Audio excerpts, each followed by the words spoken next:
শিক্ষক শুধু শিক্ষক নয়, একটা অভিভাবক হিসেবে পালন করে। কিন্তু আমরা বর্তমান প্রজন্মের সময়ে আমরা শিক্ষককে কিভাবে মূল্যায়ন করতে হয়, কিভাবে প্রতিদান দিতে হয় সেটা জানি না।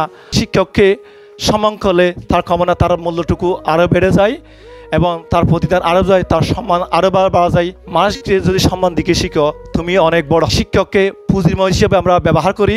No, I experience in the work is our educational life in our children in this honourable time in our successfully. আমার জীবনের মধ্যে আমি সফলতার অন্যতম পিছনে আমি শিক্ষককে স্মরণ করেছি বিদায়। শিক্ষক মহাগুরু জয়, গুরুকে শব্দ ও লগ্নে মুহূর্তে প্রতিদ্বন্দ্ব কারণ স্মরণ। একজন শিক্ষক সে প্রতি ক্ষেত্রে প্রতি মুহূর্তে একটা ছোটবেলা থেকে মা বাবা এমনি জন্ম দিতে পারে, কিন্তু শিক্ষক সে তার আদর যত্নে মায়া ত্যাগ করে কষ্টের বিনিময়ের মাধ্যম দিয়ে, প্রতিদান মাধ্যম দিয়ে একটা স্টুডেন্টকে প্রতিনিয়ত কষ্টের মাধ্যম দিয়ে সে বেড়ে ওঠে।